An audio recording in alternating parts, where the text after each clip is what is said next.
The work of a woman never ends. As this week's Outlander, Blood of My Blood demonstrates, in 18th century Scotland, that labor entails fabricating a massive deception to shield those closest to you. Episode 4 finds both Ellen and Julia throwing themselves headlong into plans that require them to keep up big ruses. Simon Fraser is tricked into thinking he is the father of Julia's child. Ellen has to pretend that she wants to wed Malcolm Grant while secretly lusting for Brian, her true love.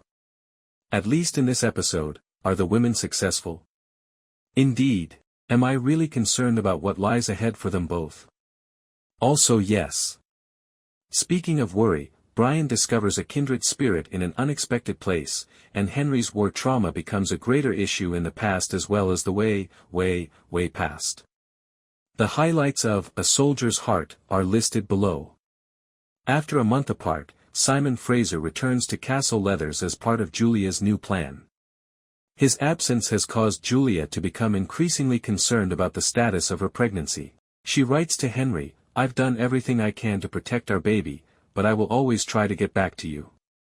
Accordingly, she rubs a plant that resembles nettle all over her skin, leading Simon to believe that it is a rash she occasionally gets. Disgusted, he lets her seek assistance at a local apothecary right away. But he wants her taken by his hired thug.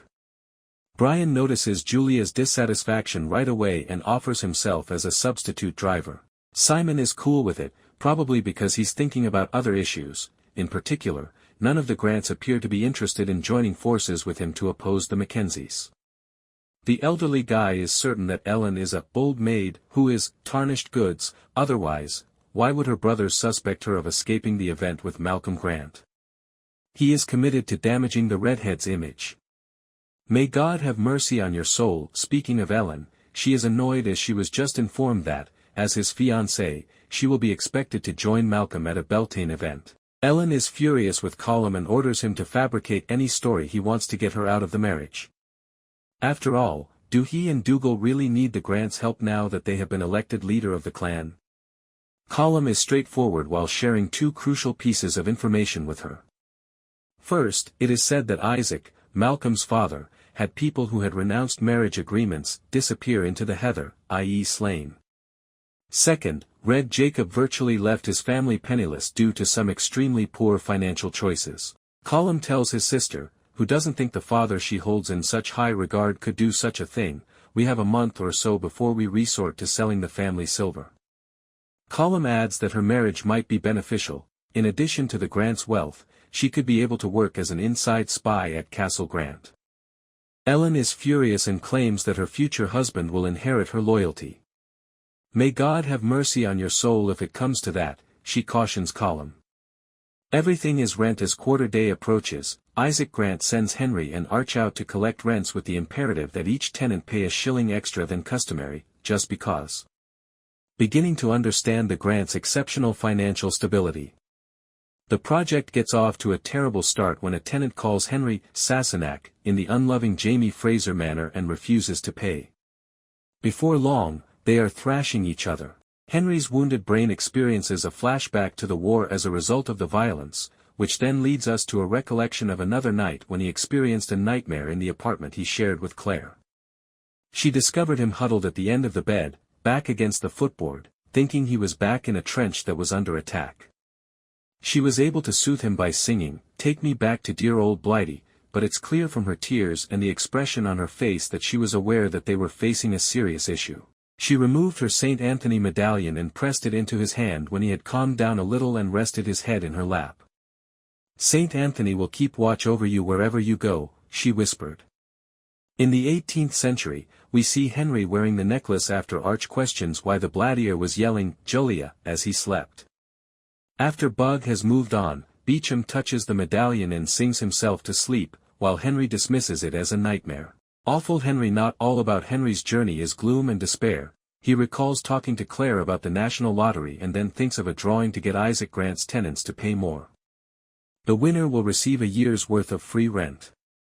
Even though Arch laughs at his travel companion's resourcefulness, the lottery is successful since Henry brings in more than twice as much as he was supposed to. Isaac Grant enjoys the enormous bag of cash but does not like Henry straying off script like that. he tells the Brit never to do it again. After Henry leaves, Grant tasks Arch with observing Henry more closely. Another flashback to London shows Henry apologizing to Claire the evening following his incident, looking guilty. He sobbed as he said, "There's something broken in me," referring to himself as a burden to her. "Let me and this baby be your guiding light," she said, dismissing that idea. And although he had joked earlier in the hour that their child would undoubtedly be a boy, he informed her that if it turned out to be a girl, he had a name in mind, Claire. It means, bright and clear, in French. She gave him a tight hug.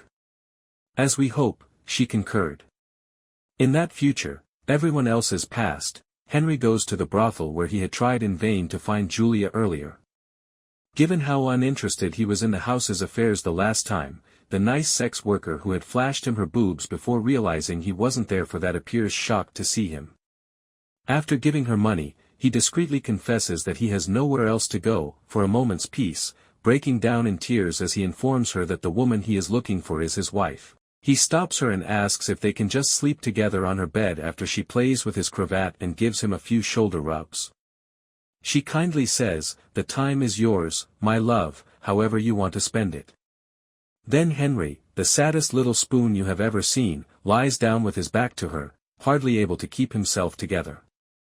A new alliance. As they head to the pharmacy, Brian observes that the more time they spend away from the castle, the better Julia's rash gets. She dismisses his comments and instead asks why he continues to live at home since his father is such a jerk. He gives her the simple, if perhaps not entirely honest, explanation that he missed Davina's haggis and returned after a year away. As the trip continues, they become more comfortable with one another, and finally he pulls over and they start walking in the direction of Castle Leoch. Brian admits that he needs her assistance. He needs to send Ellen a message, but he can't risk any other Mackenzies finding out. He will assist her in getting away if she acts as a go-between. She acknowledges that she is pregnant while she considers her alternatives. He continues, "With me on your side, no harm will befall you," which makes me think of Jamie's assurance to Claire in Outlander Season 1. He goes on, "You need a friend, lass. I have one in you."